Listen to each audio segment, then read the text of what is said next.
Eder. Mech.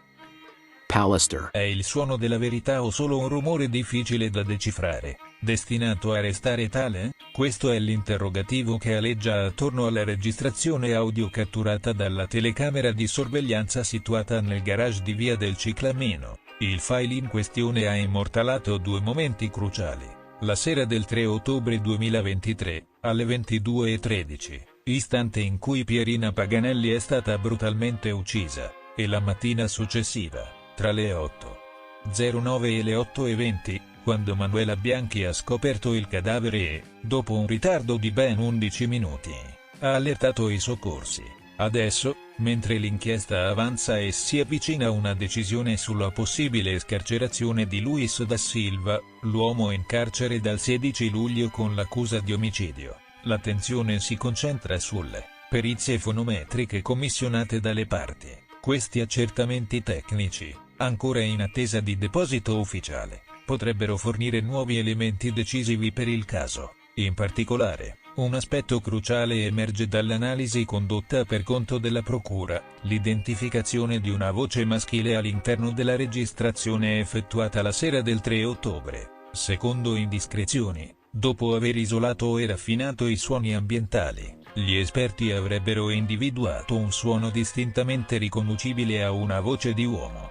Udita subito dopo le terribili urla della vittima, l'aggressione mortale, durata circa 11 secondi, si è consumata in un lasso di tempo brevissimo, ma le tracce sonore potrebbero offrire una nuova chiave di lettura sull'identità dell'assassino. Non è ancora chiaro se le parole pronunciate dalla voce maschile siano state decifrate con sufficiente nitidezza e, soprattutto, se sia possibile attribuirle con certezza a una persona specifica. Se così fosse, la prova audio potrebbe diventare un tassello fondamentale per confermare o smentire la colpevolezza di Da Silva, ma l'elemento più sorprendente non si esaurisce qui. Sempre nella registrazione della notte dell'omicidio, i tecnici hanno isolato un'ulteriore traccia vocale, questa volta femminile, un dettaglio che potrebbe aprire nuovi scenari investigativi. Si tratta della voce della stessa Pierina Paganelli, magari alterata dal dolore e dalla paura, oppure indica la presenza di un'altra donna sulla scena del crimine. La rilevanza di questa seconda voce è emersa anche nel corso dell'incidente probatorio volto a cristallizzare la testimonianza di Manuela Bianchi. Nel corso dell'udienza, il pubblico ministero Paolo Paci ha sottoposto alla testimone una domanda diretta, facendo riferimento ai risultati dell'analisi fonometrica. Può confermare che, al momento dell'omicidio, si trovava in casa al terzo piano, insieme a suo fratello e a sua figlia? Un quesito che ha alimentato il sospetto di possibili incongruenze nei racconti forniti in precedenza. Bianchi, tuttavia, ha ribadito la sua versione dei fatti, confermando in aula che quella sera non era presente nel garage, bensì all'interno dell'abitazione. L'esito definitivo delle perizie fonometriche potrebbe dunque rivelarsi decisivo per l'inchiesta. Se le voci identificate riuscissero a essere attribuite con certezza a specifiche persone, l'intero quadro accusatorio potrebbe subire un ribaltamento. Al contrario, se dovessero restare frammenti sonori privi di un'identità chiara, il loro valore probatorio resterebbe limitato. Nel frattempo, la difesa di Luis da Silva attende con crescente impazienza il deposito ufficiale delle analisi. Se l'audio dovesse dimostrare la presenza di un'altra persona sulla scena del delitto,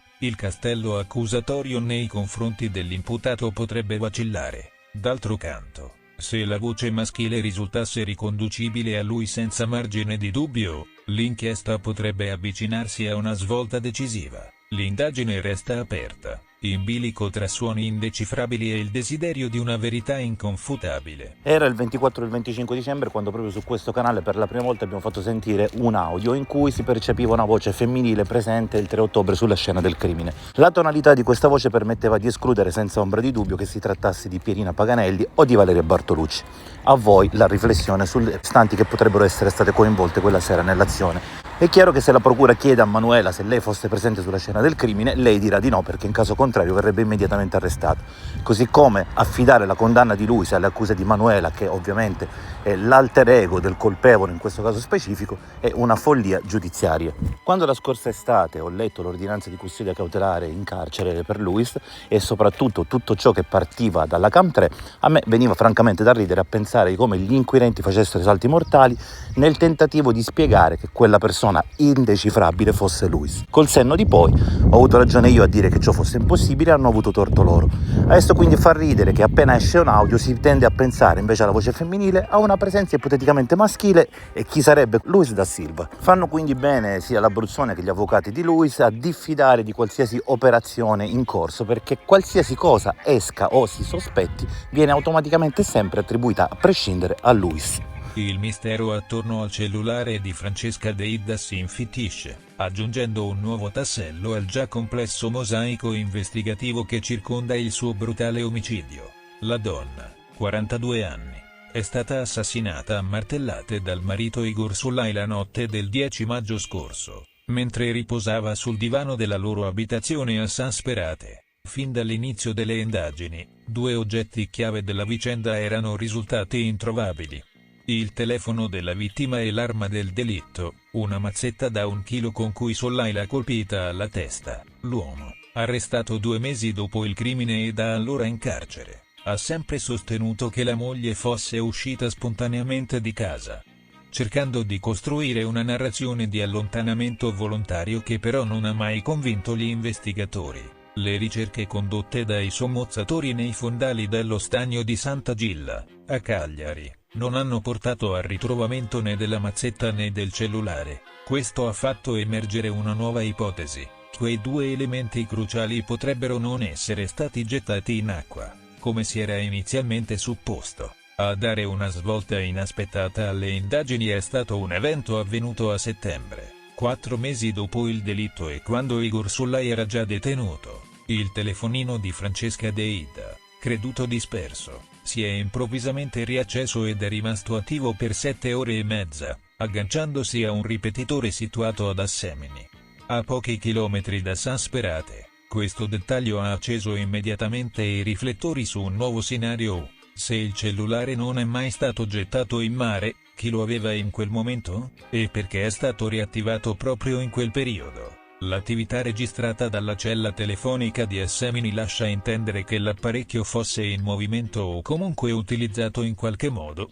anche se non è ancora chiaro se siano state effettuate chiamate o inviati messaggi. Gli inquirenti stanno cercando di capire se qualcuno abbia deliberatamente nascosto il telefono dopo il delitto e lo abbia riacceso mesi dopo, forse per curiosità, o se ci sia un legame più diretto con la rete di contatti di Igor Sollai. Parallelamente, resta il grande interrogativo sull'arma del delitto. La convinzione che la mazzetta sia stata lanciata dal ponte della Scafa è stata ormai accantonata, poiché le ricerche subacquee non hanno dato alcun esito. Ciò significa che l'arma potrebbe essere stata occultata altrove, forse con la complicità di qualcuno. Se il cellulare è riemerso in circostanze così insolite, gli investigatori non escludono che anche la mazzetta possa trovarsi ancora da qualche parte, nascosta in un luogo inaspettato e magari ancora recuperabile. L'attivazione del cellulare ha aperto una pista che gli inquirenti stanno seguendo con grande attenzione. Le analisi dei tabulati e dei dati di rete potrebbero rivelare chi ha avuto accesso al telefono e,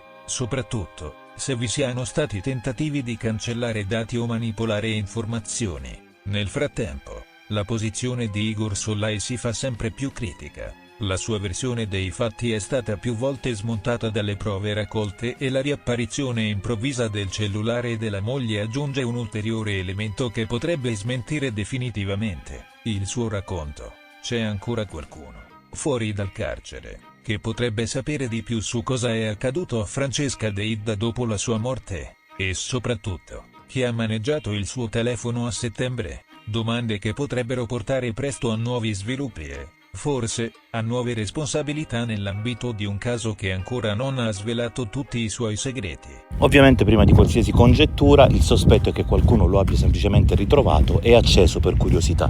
Fratelli Cortelli, l'anno scorso in tempi non sospetti tu, Eder, avevi sottolineato come Sebastiano incontrasse non poche difficoltà nel pronunciare il nome Rossoni.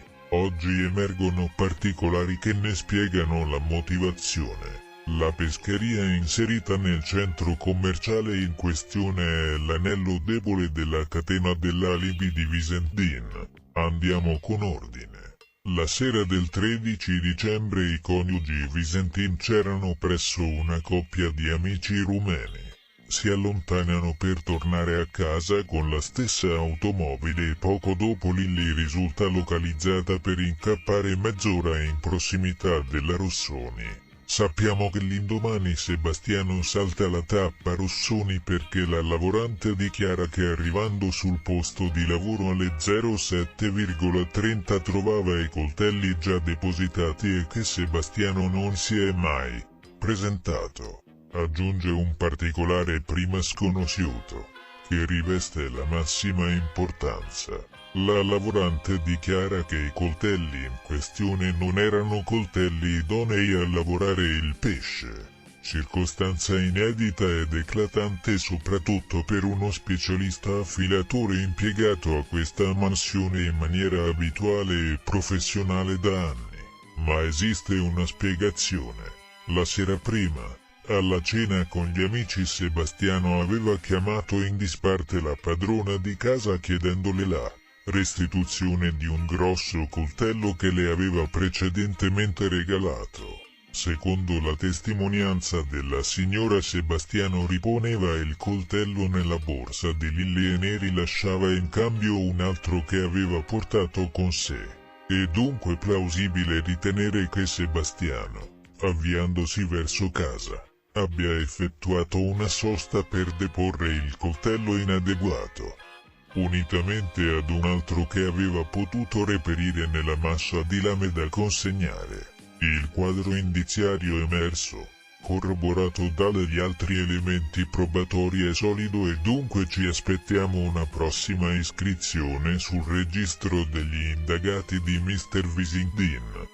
Solo 3 settimane fa, in merito alla morte di Anna Resinovic, l'avvocato Nicodemo Gentile parlava di omicidio d'impeto e io rispondevo tramite un video, e anche a qualche amico mi scriveva su WhatsApp dicendo che Galleria Rossoni dimostrava premeditazione. Anticipare il passaggio al 13 sera e dichiararlo al 14 mattina significava che qualcosa non tornava nella mattinata di Sebastiano. Dopo sole 3 settimane Nicodemo Gentile e Penelope hanno virato e hanno depositato un'informativa alla procura chiedendo di rivedere la posizione di Sebastiano anche su questa base. Quindi si sono allineati con la mia storica ipotesi proposta in più video, però va sottolineato che rispetto alla mia costruzione a loro mancano molti elementi. Ehi, non dimenticare di iscriverti a questo canale.